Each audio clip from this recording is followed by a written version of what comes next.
Hello friends, निचोड़ classes में आपका स्वागत है। तो बीपीएससी टीआई 3 के ट्रांसफ़र आवेदन की हम इस वीडियो में बात करने वाले हैं, क्योंकि सभी को ट्रांसफ़र आवेदन का मौका मिला है, बस टीआई 3 को ही आवेदन का मौका नहीं मिला। तो इस विषय पे हम क्या कर सकते हैं, वो सारी चीज़ें हम इस वीडियो में बात करने वाले हैं। बीपीएससी टीआई 3 को म्यूचुअल करने का भी आवेदन पहले नहीं मिला था, फिर बाद में म्यूचुअल का आवेदन मिला और उसके बाद टीआई 3 को फिर आवेदन का मौका क्यों नहीं मिला? ऐसा क्यों?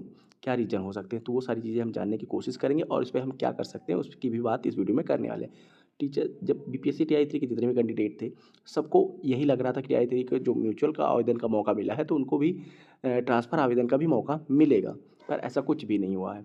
सबसे पहले जब हम ट्रांसफ़र के लिए जाते हैं यहाँ पे इंटर डिस्ट्रिक्ट आवेदन का जो टीआई 3 में ये बटन था वो दिखाई देने लगा, तो लग रहा था कि हाँ ठीक है, टीआई 3 को भी आवेदन का मौका मिलेगा। उससे भी जब से घोषणा हुई थी या नोटिस आई थी कि इंटर डिस्ट्रिक्ट ट्रांसफ़र का आवेदन लिया जाएगा, तो टीआई 3 में खुशी का ही माहौल था कि चलिए नहीं सही, कम से कम ट्रांसफ़र आवेदन की तरफ से 3 ज़ीरो का ऑप्शन दिया जाएगा, तीनों में से कोई भी मिल जाए वो बहुत अच्छा होगा, पहुँच जाएँगे। पर ऐसा नहीं हुआ। जैसे ही आवेदन करने के लिए गए तो वहाँ पे आपको दिखा दिया you are not eligible because your teacher title is T I 3।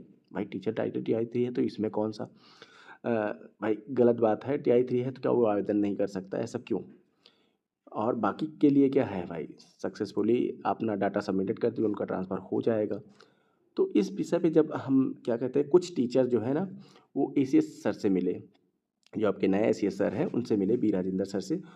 तो उन्होंने इस ट्रांसफ़र के मुद्दे पे मतलब टीचर सर से मुलाकात की, तो उन्होंने ये बताया कि जो एचआरएमएस है और सैलरी जो है, वो अभी टीआई 3 को 100% नहीं गई है। मतलब बहुत सारे ऐसे कैंडिडेट हैं जिनका एचआरएमएस भी अभी नहीं कंप्लीट हुआ और उनकी सैलरी का पेमेंट भी बहुत सारे लोगों को नहीं हुआ। इस वजह से टीआई 3 को ट्रांसफ़र से हटाया गया है। ये लॉजिक या ये रीज़न दिया गया है। पर अब हम बात करें कि ऐसा रीज़न अगर ऐसा है तो फिर टीआई 3 को, जो टीआई 3 के जितने भी कैंडिडेट थे, उनको म्यूचुअल में ऑप्शन क्यों दिया गया? म्यूचुअल क्यों कराया गया? तब भी तो उनका एचआरएमएस और सैलरी नहीं आया था, उसके बाद भी उनका म्यूचुअल हो सकता है, तो फिर ये ट्रांसफ़र आवेदन क्यों नहीं?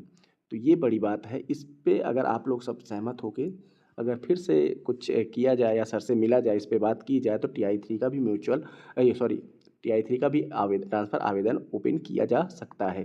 क्योंकि जो एचआरएमएस और सैलरी की बात है, वो तो मतलब उसको एक नोटिस जारी करवा करके एक तेज़ी से करवा करके किया जा सकता है। इसमें कोई बड़ी बात तो है नहीं कि एचआरएमएस और सैलरी का की वजह से आपको दिक्कत हो रही है। अगर ऐसी दिक्कत है तो फिर म्यूचुअल वालों को भी नहीं करना चाहिए था। ये तो नाइंसाफ़ी हो गई कि कुछ लोगों का म्यूचुअल करवा दिया गया टीआई 3 में और उनका उनका जब ट्रांसफ़र आवेदन करने की बात आ रही है तो ऐसी लॉजिक है।